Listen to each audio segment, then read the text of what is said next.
আসসালামু আলাইকুম। Monira blog kitchen থেকে আমি মনিরা বলছি। আজ আপনাদের তৈরি করে দেখাবো পুঁই শাক দিয়ে ডিমের একটি মজাদার রেসিপি। এই যে এখানে আমি পুঁই শাক নিয়েছি। পুঁই শাকগুলো আমি অফ ক্যামেরাতে ভালো করে কেটে বেছে পরিষ্কার করে নিয়েছি। আমি এখনও ধুয়ে নিইনি, কেটে নিয়েছি, এরপরে ধুয়ে নিব। আপনারা চাইলে কাটার আগেই ধুতে পারেন, যেহেতু শাকগুলো অনেক লম্বা ছিল এজন্য এভাবে কেটে নিয়ে তারপর ধুয়ে নেব। এর সঙ্গে রান্না করার জন্য আমি নিয়েছি মিষ্টি কুমড়া। আমার কাছে শুধু পুঁই শাক দিয়ে ডিমটা রান্না করার চাইতে একটু সবজি দিয়ে রান্না করলে ভালো লাগে, যার জন্য দিয়েছি। আর দিয়েছি কাঁঠালের বীজ। কাঁঠালের বিচিগুলো আমি উপরের খোসাগুলো ছড়িয়ে নিয়েছি, এই যে দেখুন, যতটা সম্ভব পরিষ্কার করে নিয়েছি। তো এখন রান্না করতে চলে যাব। যেহেতু ডিম দিয়ে রান্না করব, তো প্রথমে আমি ডিমগুলোকে প্রিপেয়ার করে নিব। তো এখানে আমি লবণ দিয়েছি হাফ চামচের মতো, দিয়ে ভালো করে অফ ক্যামেরাতে ডিমটাকে ফেটিয়ে নেব। নিয়ে এখন তেল দিয়েছিলাম, তেলটা গরম হয়ে গিয়েছে। যাওয়ার পর এখন দেখুন ডিমটাকে আমি কিভাবে ফ্রাই করে নিই। তো এই যে ডিমটাকে এভাবে দিলে একটু ডিমটা বড় হবে, এই আর কি। এটা অপশনাল, চাইলে আপনারা আপনাদের পছন্দ মতো ডিমটা ফ্রাই করে নিতে পারেন। আমি এভাবে একটু করে নিয়েছিলাম, এতে করে ডিমটা একটু বড় হয়েছিল, এই আর কি। তো এখন ডিমটাকে উল্টে পাল্টে ভালো করে ফ্রাই করে নিব আর ছোট ছোট টুকরা করে নিব। তো ডিম দিয়ে অনেকে অনেক ধরনের রেসিপি তৈরি করে। তো আমি এভাবেই তৈরি করি, যেটা আপনাদের সঙ্গে শেয়ার না করে পারলাম না, যেহেতু সবসময় আপনাদের মাঝে ভিডিও শেয়ার করে থাকি প্রত্যেক দিন, যার জন্য এটা আজকে আপনাদের সঙ্গে শেয়ার করলাম।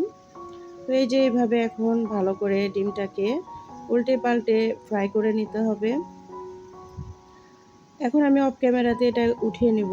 নিয়ে এখন ফ্রাই প্যানের মধ্যে আরও কিছু তেল দিয়েছিলাম, দিয়ে এখন এখানে কিছু পেঁয়াজ দিয়ে দিলাম। পেঁয়াজ এখানে 1 মুঠ পরিমাণ দিয়েছি, আপনারা আপনাদের পছন্দ মতো দিতে পারেন। এখানে কিছু কাঁচামরিচ দিয়ে দিলাম। আমি এই পর্যায়ে কাঁচামরিচগুলো দিই, অনেকে আরও পরে দেয়। তো আমার কাছে এটাই ভালো লাগে, যার জন্য আমি এভাবে দিই। তো এতে করে কাঁচামরিচগুলো সুন্দরভাবে ফ্রাই হয়ে যায়, পরে বেশি ঝাল লাগে না, এই জন্য আর কি। তো এখন কাঁচামরিচ আর পেঁয়াজগুলোকে একটু লাল লাল করে ফ্রাই করে নেব। নেওয়ার পরে আর দেখুন এখানে আমি পানি দিয়ে দিলাম, সরাসরি পানি দিলাম, কারণ এখানে আদা রসুন বাটা যেহেতু ব্যবহার হবে না, যার জন্য আমি পেঁয়াজটা ফ্রাই করে নেওয়ার পরে পানি দিয়ে দিলাম। দিয়ে এখন এখানে গুঁড়া মশলা দিয়ে দিব। প্রথমে দিলাম 1 টেবিল চামচ লবণ, এরপরে দিয়ে দেবো এখানে জিরার গুঁড়া, ধনিয়ার গুঁড়া, হলুদ আর মরিচ সবগুলোই আমি 1 চামচ করে দিয়েছি। হাফ চামচের মতো ধনিয়ার গুঁড়া দিয়েছিলাম, যেহেতু শাক রান্না হচ্ছে এর জন্য আমি এখানে বেশি ধনিয়ার গুঁড়াটা দিইনি। তো এখন এটাকে ভালো করে কষিয়ে নিতে হবে মশলাগুলোকে। এ পর্যায়ে মশলাগুলো যত ভালোভাবে কষিয়ে নিতে পারবেন, তরকারির টেস্টটা কিন্তু তত ভালো আসবে। তো এই তো এখন ভালো করে কষিয়ে যতটা সম্ভব আমি নিয়েছি, দেখতেই পাচ্ছেন পানিটা কিন্তু অনেকটাই শুকিয়ে এসেছে। এখন নেড়ে চেড়ে কষিয়ে নিচ্ছি, তেল ছেড়ে দিয়েছে। এখন আমি প্রথমে দিয়ে দিব কাঁঠালের বিচি। কাঁঠালের বিচি প্রথমে দিলাম কেন, যেহেতু আমার তরকারিটা শাক দিয়ে রান্না, তো শাক আর মিষ্টি কুমড়ো খুব দ্রুত সেদ্ধ হয়ে যায়, যার জন্য আমি শাকটা আর মিষ্টি কুমড়াটা একটু পরে দেব।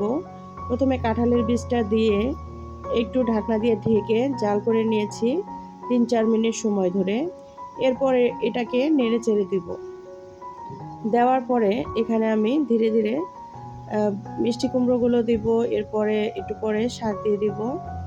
তো এভাবে আমি রান্নাটা করি। আপনারা অনেকে অনেকভাবে তৈরি করেন, আমার কাছে এরকম করে রান্না করতেই ভালো লাগে।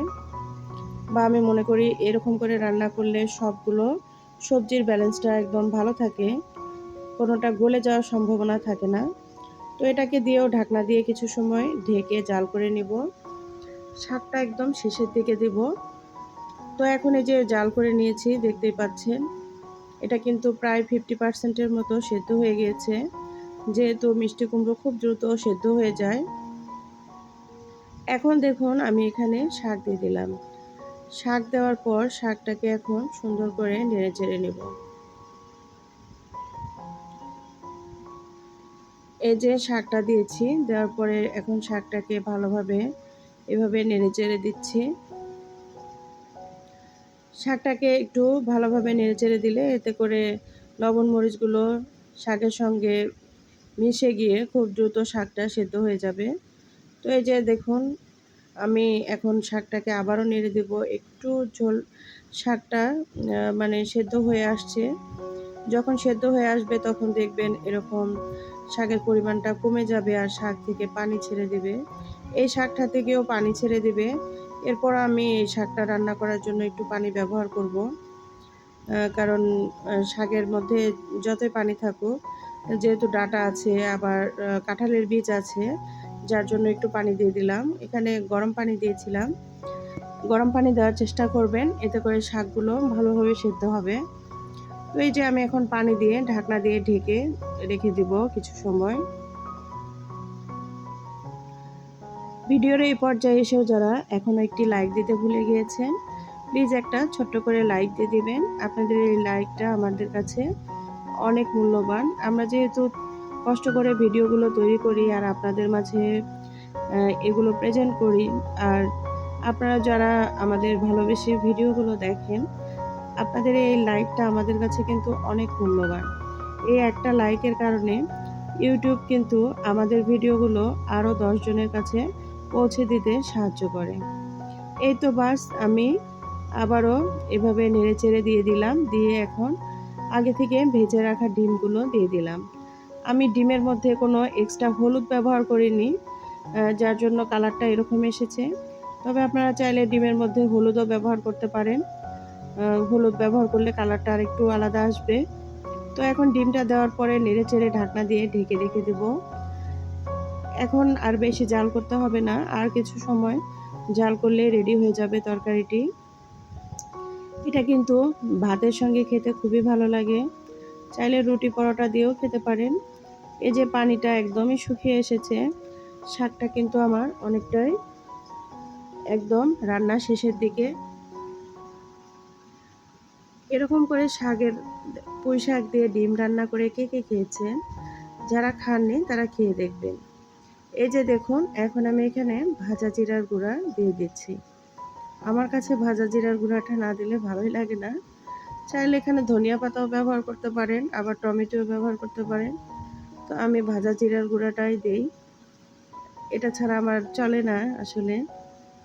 তো এখন দেখুন, আবার ঢাকনা দিয়ে ঢেকে দিলাম, চুলাটাকে বন্ধ করে দিব। দিয়ে এখন আপনাদের মাঝে পরিবেশন করে দেখাবো। এই যে দেখুন, শাকটার আমার ফাইনাল লুক। শাকটা দেখতে যেমনই হোক না কেন, খেতে কিন্তু একদম 100তে 100 পারফেক্ট একটা রেসিপি। আপনারা এত সময় ধরে যারা ভিডিওর এই পর্যন্ত শেষ পর্যন্ত ছিলেন, সবাইকে অসংখ্য অসংখ্য ধন্যবাদ। ভালো থাকবেন, আমার জন্য দোয়া করবেন। সবাইকে আবারও অনেক অনেক ধন্যবাদ। আল্লাহ হাফেজ।